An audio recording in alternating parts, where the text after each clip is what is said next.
Sebelum lanjut, silakan klik dulu tombol like dan subscribe, jangan lupa juga untuk menyalakan lonceng notifikasi, agar kalian tidak ketinggalan video terupdate dari kami. Peristiwa Malari 1974 adalah demonstrasi mahasiswa dan kerusuhan yang terjadi pada tanggal 15–16 Januari tahun 1974 di Jakarta, sebagai reaksi atas kunjungan kenegaraan Perdana Menteri Jepang, Kakuei Tanaka.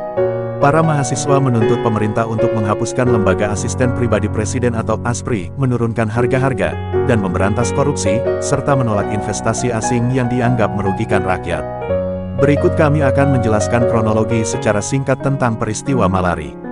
Pada tanggal 14 Januari tahun 1974, Kakuei Tanaka tiba di Bandara Halim Perdana Kusuma tanpa disambut secara resmi oleh Presiden Soeharto. Tanaka kemudian diantar ke Wisma Negara untuk beristirahat.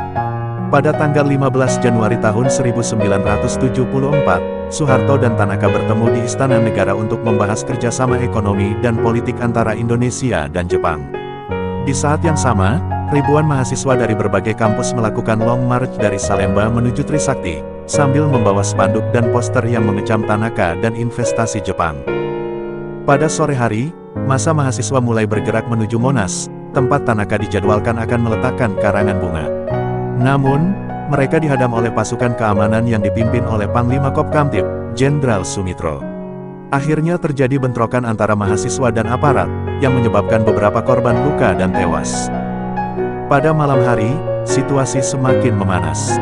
Sejumlah massa yang tidak diketahui asalnya mulai melakukan penjarahan, pembakaran, dan perusakan terhadap toko-toko, kendaraan, dan bangunan milik pemerintah maupun swasta, terutama yang berhubungan dengan Jepang. Kerusuhan meluas ke berbagai wilayah di Jakarta, seperti Pasar Senen, Glodok, Tanah Abang, dan Kebayoran Baru. Pada tanggal 16 Januari tahun 1974, Soeharto mengumumkan status siaga 1 di Jakarta, dan menugaskan Sumitro untuk mengendalikan situasi. Sumitro kemudian memerintahkan penangkapan terhadap para pemimpin mahasiswa, termasuk Hariman Siregar, Ketua Dewan Mahasiswa Universitas Indonesia. Selain itu, Sumitro juga mencopot beberapa pejabat militer dan intelijen yang diduga terlibat dalam kerusuhan. Pada tanggal 17 Januari tahun 1974, Tanaka meninggalkan Indonesia setelah mengadakan pertemuan terakhir dengan Soeharto. Tanaka menyatakan bahwa kunjungannya ke Indonesia adalah sukses dan tidak terganggu oleh demonstrasi mahasiswa. Pada tanggal 18 Januari tahun 1974, Soeharto menggelar konferensi pers, dan menyebut peristiwa Malari sebagai usaha subversif, untuk menggulingkan pemerintahannya.